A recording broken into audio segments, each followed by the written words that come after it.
नमस्कार दोस्तों, कैसे हैं आप लोग? क्या आपने कभी सोचा है कि आपकी सबसे बड़ी काबिलियत ही कि आपकी सबसे बड़ी दुश्मन बन सकती है?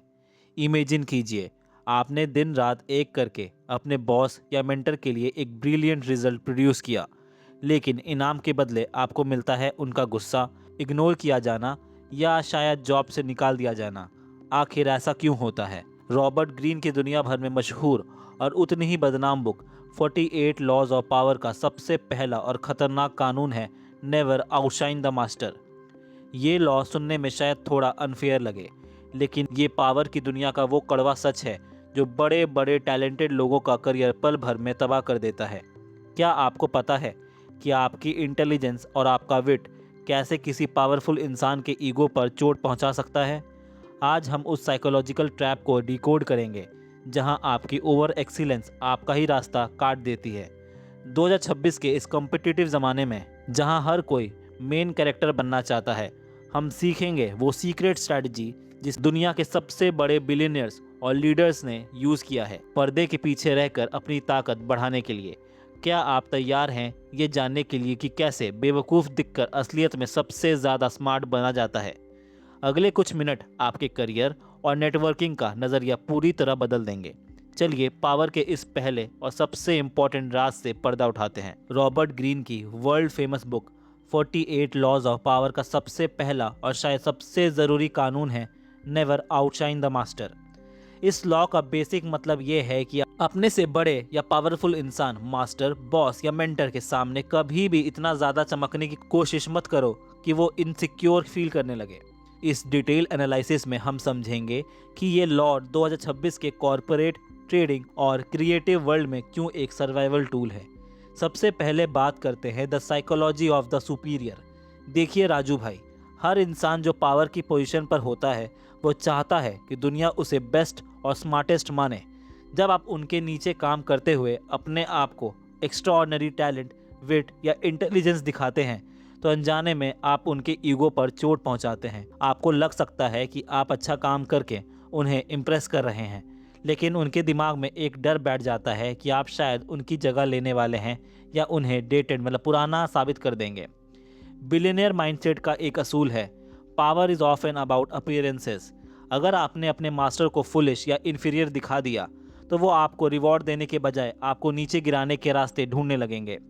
हिस्ट्री और मॉडर्न बिजनेस में ऐसे हज़ारों एग्जाम्पल्स हैं जहां बहुत टैलेंटेड लोगों का करियर सिर्फ इसलिए ख़त्म हो गया क्योंकि वो टू ब्रिलियंट थे।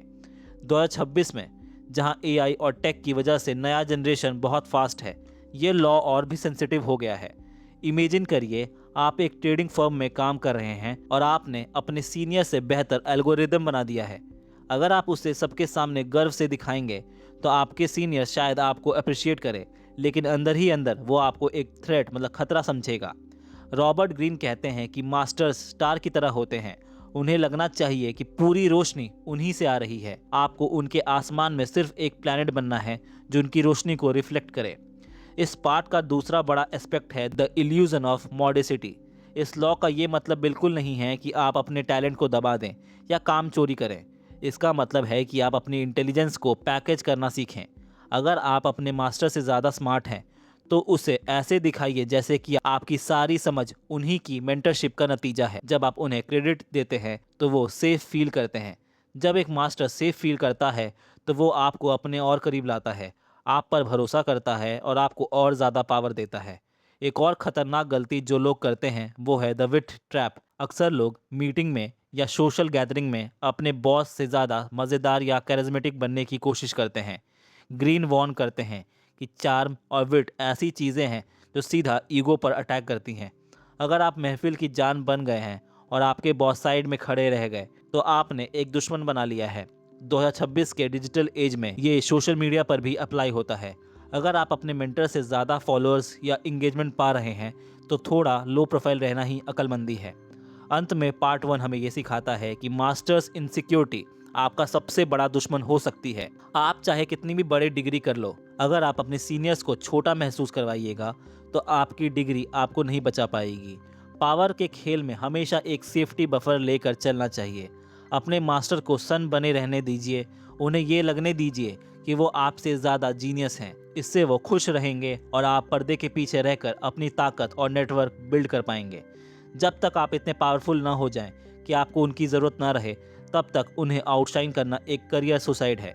याद रखिए, चमकना ज़रूरी है, लेकिन सूरज के सामने अपनी रोशनी थोड़ी धीमी रखना ही असली इंटेलिजेंट इन्वेस्टर की निशानी है। 48 लॉज ऑफ पावर का दूसरा फेज सबसे ज़्यादा स्ट्रैटेजिक और मैनिपुलेटिव होता है, जिसे हम कह सकते हैं the art of strategic credit and flattery.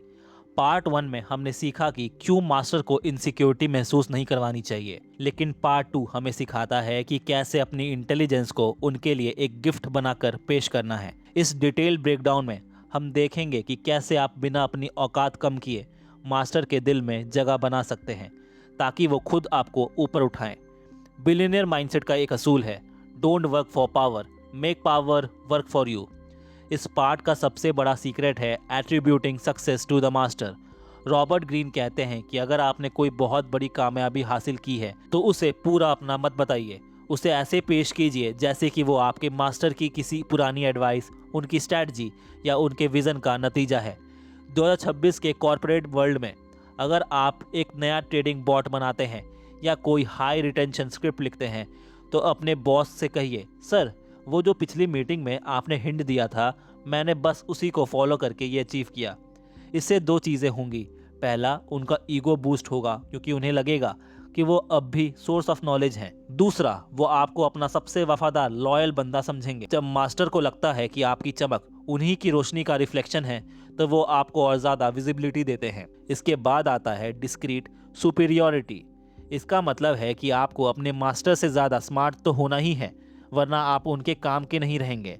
लेकिन वो स्मार्टनेस डिस्क्रीट यानी छुपी हुई होनी चाहिए। आपको उनकी गलतियां सबके सामने नहीं सुधारनी है।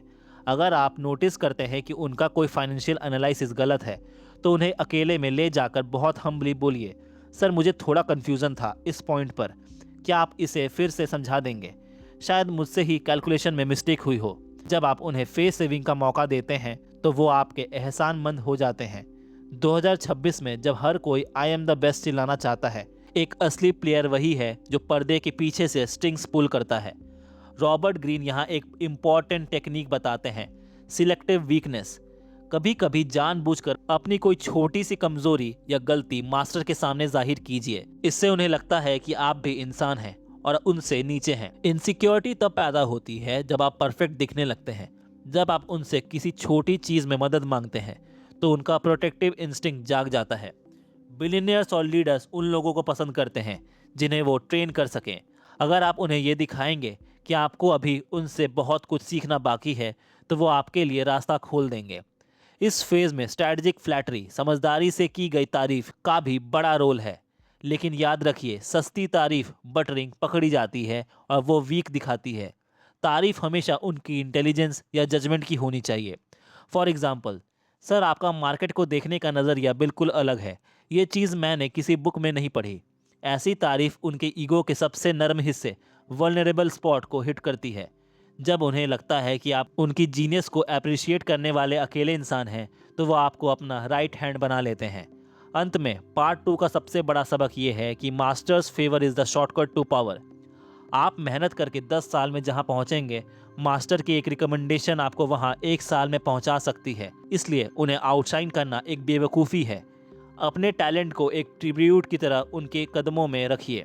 जब वो आप पर पूरी तरह भरोसा करने लगेंगे और उन्हें लगेगा कि आप उनके लिए खतरा नहीं बल्कि एक एसेट है, तब आपको वो इनसाइड इन्फॉर्मेशन और एक्सेस मिलेगा जो किसी और को नहीं मिलता। 2026 में नेटवर्किंग ही नेटवर्थ है और आपका सबसे बड़ा नेटवर्क आपका मास्टर है। उन्हें ब्रिलियंट दिखाइए और वो आपको पावरफुल बना देंगे। 48 लॉज ऑफ पावर का तीसरा और आखिरी फेज है the art of timing and graceful accent. Part 1 और पार्ट 2 में हमने सीखा कि कैसे खुद को छोटा दिखाकर मास्टर के दिल में जगह बनानी है। लेकिन पार्ट 3 का मकसद है ये जानना कि ये गेम कब तक खेलना है और कब अपना असली रंग दिखाना है। इस डिटेल ब्रेकडाउन में हम बात करेंगे कि कैसे एक इंटेलिजेंट इन्वेस्टर या क्रिएटर अपने मास्टर की शैडो से निकलकर खुद एक सन बनता है। बिलियनियर माइंडसेट का एक कड़वा असूल है, loyalty is a strategy not just an emotion. आपको हमेशा के लिए किसी के नीचे नहीं रहना है, लेकिन निकलने का तरीका ग्रेसफुल होना चाहिए ताकि आपका मास्टर आपका दुश्मन न बन जाए। इस पार्ट का सबसे बड़ा कंसेप्ट है नोइंग व्हेन। रॉबर्ट ग्रीन कहते हैं कि तब तक मास्टर को आउटशाइन ना करें जब तक वो अपनी पावर की पीक पर है। लेकिन अगर आप देखते हैं कि आपका मास्टर कमज़ोर हो रहा है, उनकी स्ट्रैटेजी पुरानी हो रही है या उनका मार्केट कंट्रोल गिर रहा है, तो वही सही वक्त है अपनी असली ताकत दिखाने का। 2026 के फास्ट मूविंग इकोनॉमी में कई बार बड़े मास्टर्स आउटडेटेड हो जाते हैं। अगर आप उनके गिरते हुए सूरज के साथ जुड़े रहेंगे तो आप भी डूब जाएंगे। जब आप इतने मजबूत हो जाएं कि उनके बगैर भी आपका काम चले, तब आपको धीरे धीरे अपनी इंडिपेंडेंट आइडेंटिटी बनानी शुरू करनी चाहिए।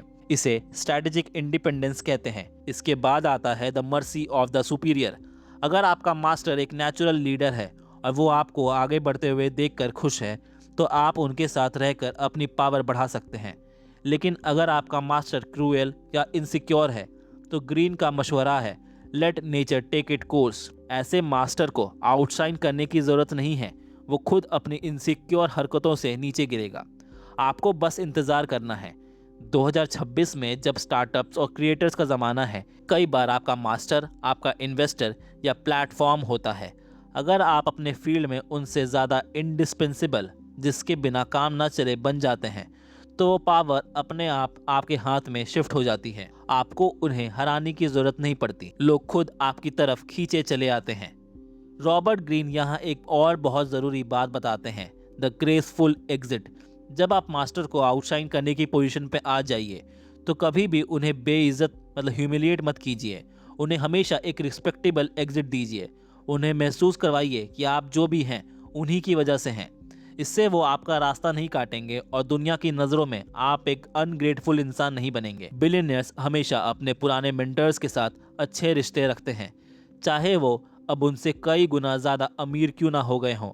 ये सोशल कैपिटल आपकी रेपुटेशन को बूस्ट करता है। अगर आपने मास्टर को पब्लिकली नीचा दिखाया है, तो लोग आप पर कभी भरोसा नहीं करेंगे, क्योंकि उन्हें लगेगा कि कल आप उनके साथ भी वही करेंगे। एक इम्पॉर्टेंट टेक्निक है outshining by result not words. जब आप फाइनल फेज में हो, तो अपनी इंटेलिजेंस का दिखावा मीटिंग में मत कीजिए, बल्कि अपने रिजल्ट्स में दिखाइए। आपका यूट्यूब सब्सक्राइबर काउंट या आपका सक्सेसफुल प्रोजेक्ट खुद बोलेगा। जब नतीजा मतलब रिजल्ट्स बोलते हैं, तो मास्टर चाह कर भी आपको रोक नहीं सकता। 2026 में डेटा ही सब कुछ है। अगर आपका डेटा बॉस के डेटा से बेहतर है, तो पूरी ऑर्गेनाइजेशन आपकी तरफ झुक जाएगी। यहाँ आपको फ्लैटरी की ज़रूरत नहीं पड़ेगी, क्योंकि आप अब खुद एक अथॉरिटी बन चुके हैं। अंत में पार्ट 3 का सबसे बड़ा लेसन है कि the master is a stepping stone not a ceiling. आपको उन्हें रिस्पेक्ट देनी है, उनका ईगो सेटिस्फाई करना है और उनसे सीखना है, लेकिन कभी भी उन्हें अपनी लिमिट नहीं बनने देना है। नेवर आउटशाइन द मास्टर एक टैक्टिकल रूल है जब तक आप कमज़ोर हैं।